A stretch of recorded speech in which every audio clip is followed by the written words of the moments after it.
Today we are doing a double whammy, ladies and gentlemen, because we are not just going to talk about the remake. We are going to be talking about everything that is Silent Hill 2. So get some food, grab a drink, and strap on in.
So Silent Hill 2 came out in 2001 and this game changed my life forever. This game not only changed my perspective of horror as a genre, it made me a fan of horror. For so long, I thought that all horror media was the same. There's always a monster, there's always stupid people making bad decisions, and there's always jump scares. And while there are monsters in Silent Hill 2, you'll learn very quickly that it is not the ones on the outside you really have to worry about. It is the monsters that live internally that are the scariest, because these are the monsters that live inside of every single person. And unlike the monsters you find in most horror media, what makes these monsters so terrifying is the simple fact that these monsters are real. So in this game, you play as James Sunderland as he receives a letter from his wife Mary to come meet her at Silent Hill in their special place. But there seems to be one issue with this letter, and it's the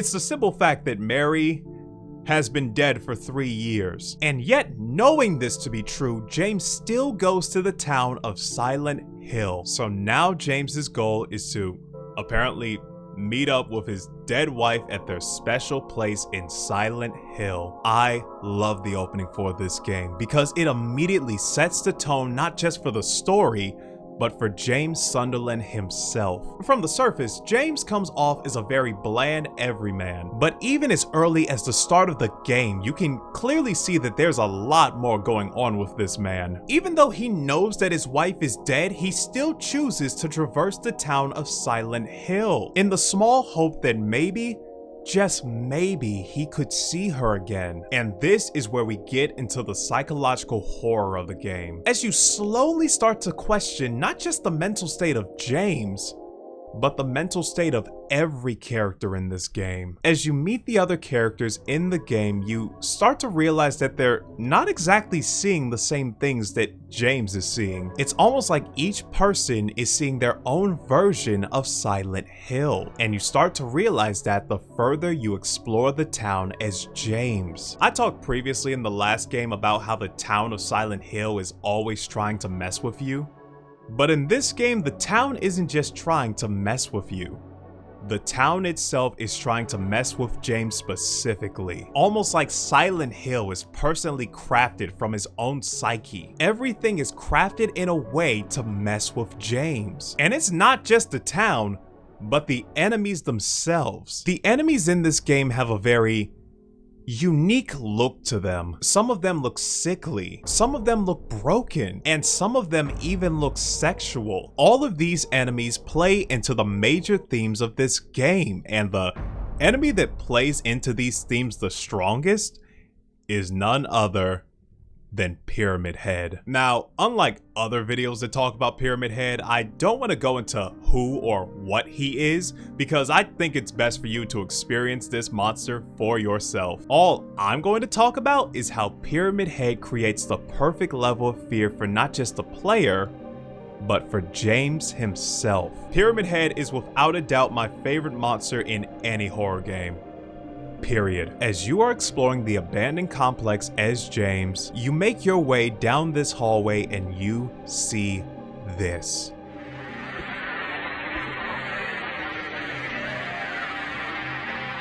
And as this monstrous figure disappears, you know from this point on that he is somewhere roaming throughout these dark halls.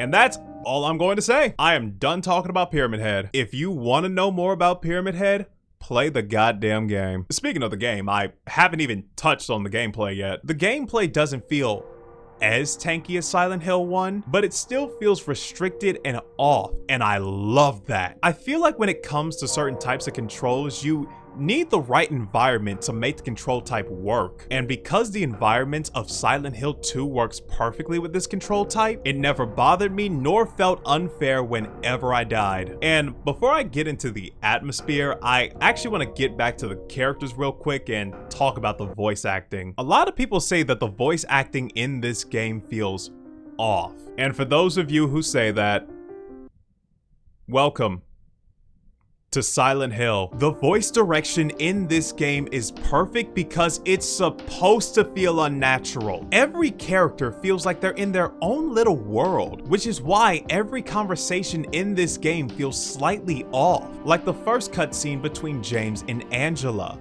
I'm looking for someone. Who is it? Someone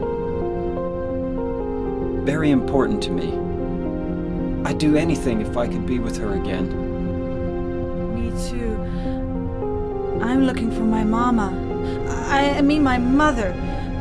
It's been so long since I've seen her. The whole scene feels awkward and unsettling, but that's the point, because the characters in this game are awkward and unsettling. But there is no character in this game that feels more unsettling than Maria. Mary?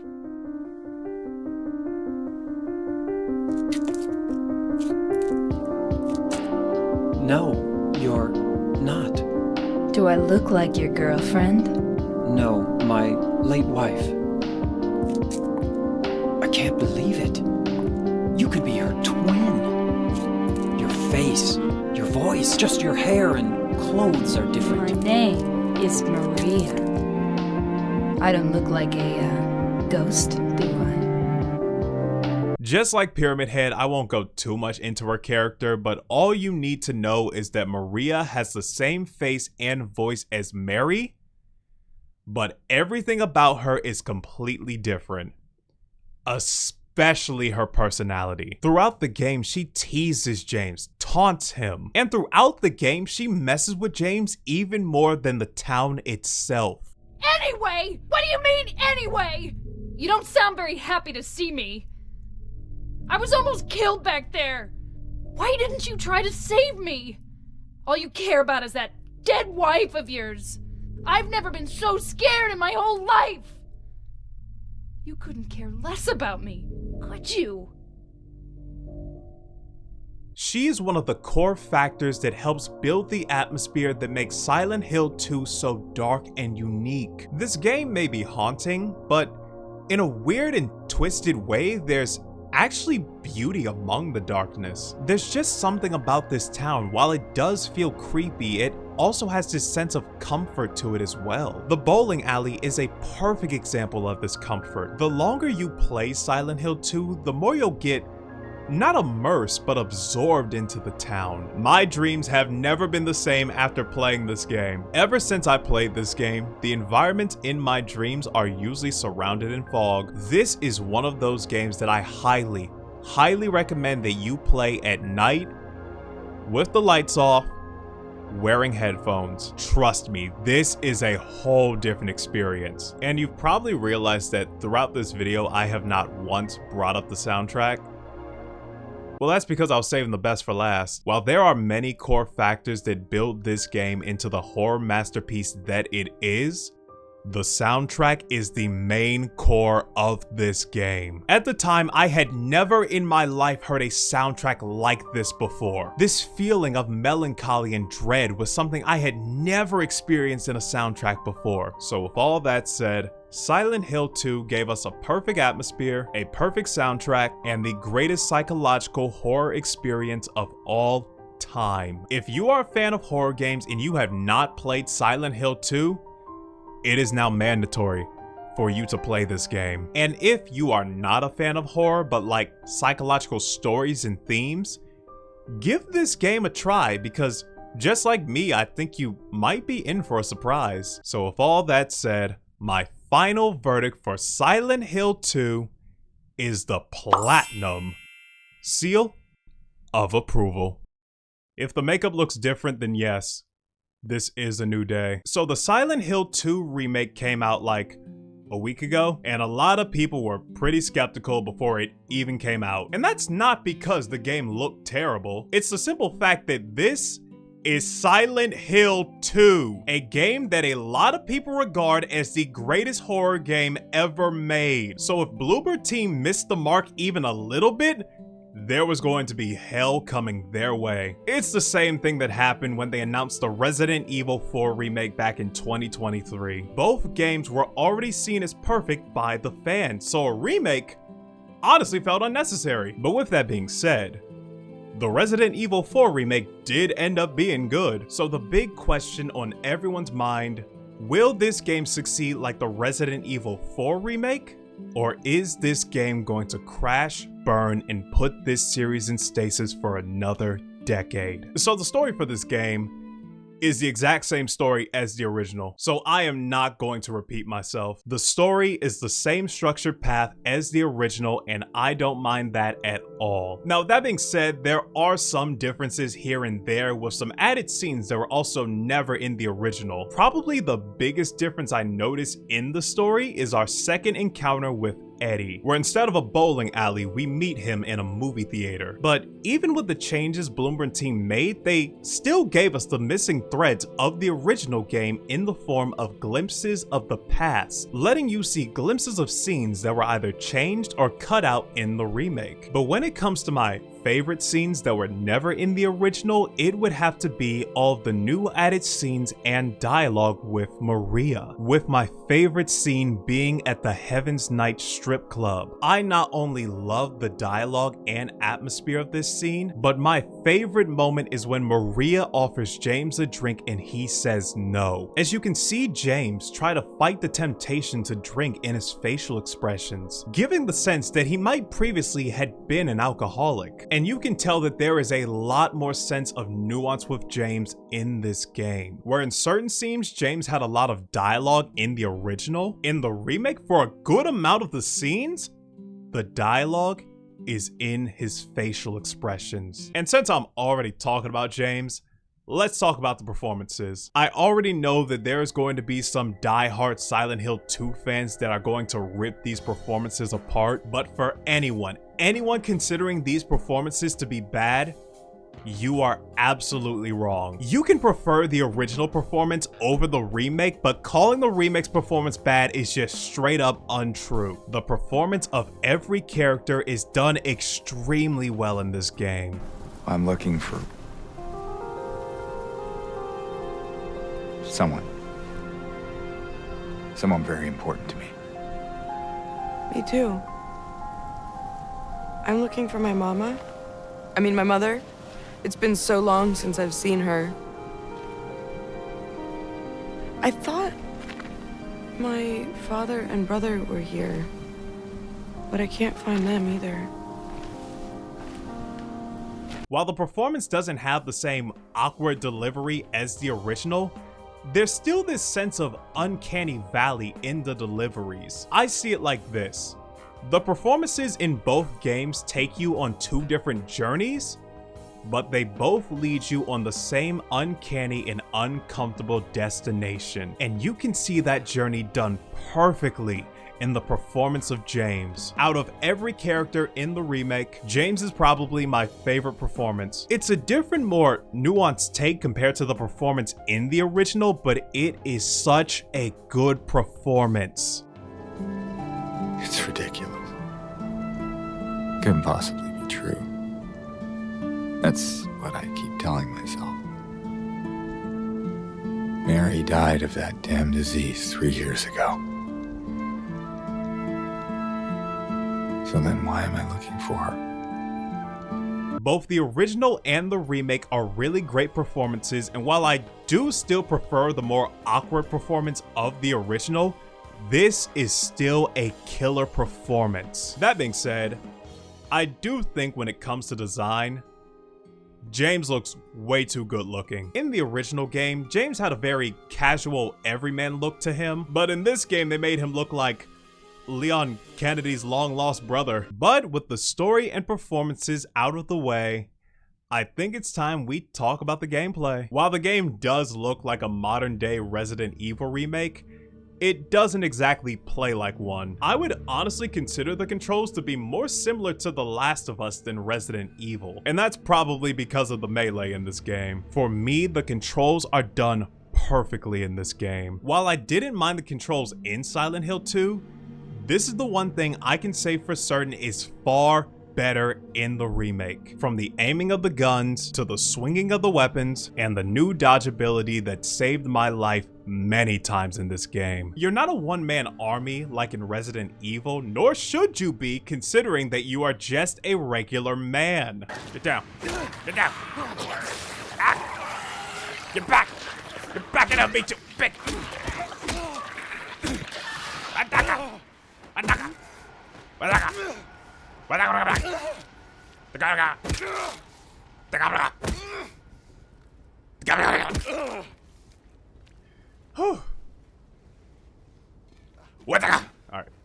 now we're done.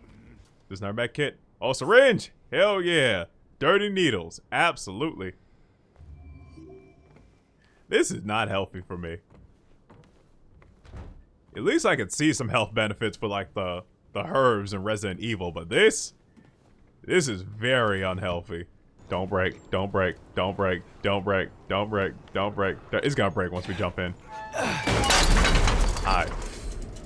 I knew it. Piece of shit. What you watching, dead guy?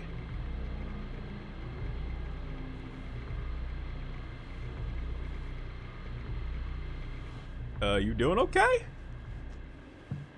The red cloth tells me no. So, I'll let you continue watching. I'll let you continue watching your shows. Probably something to Nick at Night.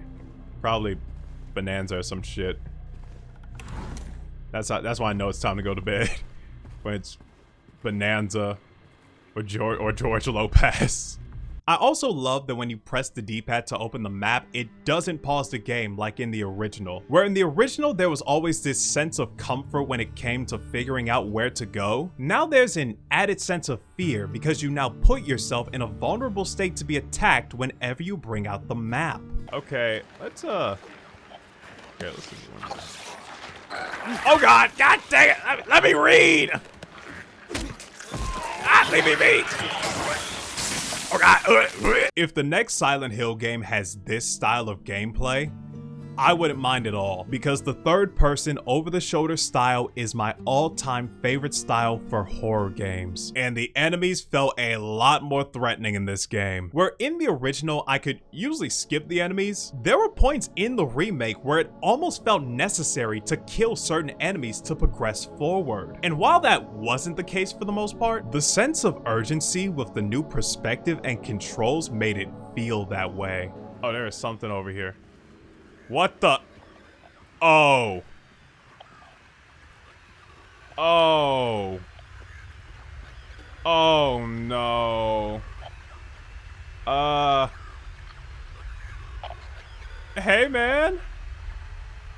What's going on? You want to hang out? Oh. I'm looking for my wife, you see. If you see her, can you tell me? Okay. I'll see you around. I am not worth your time, man. I am not worth your time, man. Come on, please, we don't gotta do this. I can't even attack him. There was also an enemy type that had me shook way more compared to the original. So whenever an enemy is nearby, there's always this static radio sound that gets louder the closer you get to an enemy. And that's the same for both the original and the remake.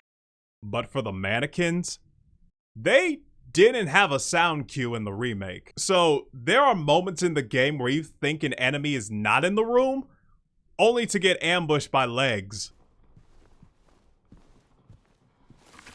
No, no, God dang it. I was getting gun, I was getting ammo, I was getting gun. Nope. Double tap, double tap, double tap, triple tap. One more for the east side. One more for the west side. All right. Those things are great at jump scares. Jesus Christ, and they just show up. That's the great thing about their jump scares. It's not a scream, it's not a noise, it's just them appearing. That's the jump scare. God, I hate those things. But the main thing that was going to make or break this game for me was the atmosphere. If they fucked this up, I honest to God would have dropped the game. This is the most important trait in a Silent Hill game. And thank God they nailed it perfectly. This game looks gorgeous and unnerving in the best way possible. I have never been more happy for a game to make me feel so unnerving and uncomfortable. Okay, can't go over there. Oh, you piece of shit. I hate you. Oh, I hate this game. Where are we? Oh my God. I hate this game. That one got me more than any jump scare in the game. Bloomberg team captured the soul of Silent Hill 2, and I am honest to God so proud of them for achieving a feat that most fans thought would be impossible. Listen, I love Resident Evil, but I don't think I have ever felt this demoralized in a horror game since the original Silent Hill 3. And of course, I can't bring up the atmosphere without bringing up the soundtrack. If there was one thing I was confident the remake would do well, it without a doubt would be the soundtrack. The remixes in this game are absolutely breathtaking.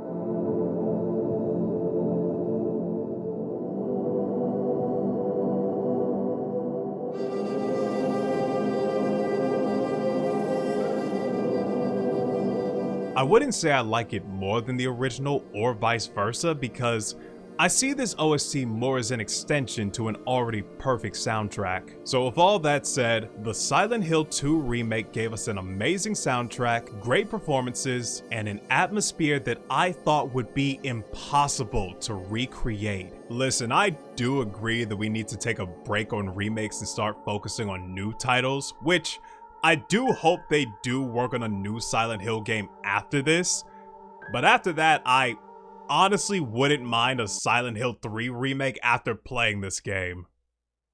Listen, just make that and a Code Veronica remake, and then I'm done. I'm done with remakes after that. And I should answer the main question at hand.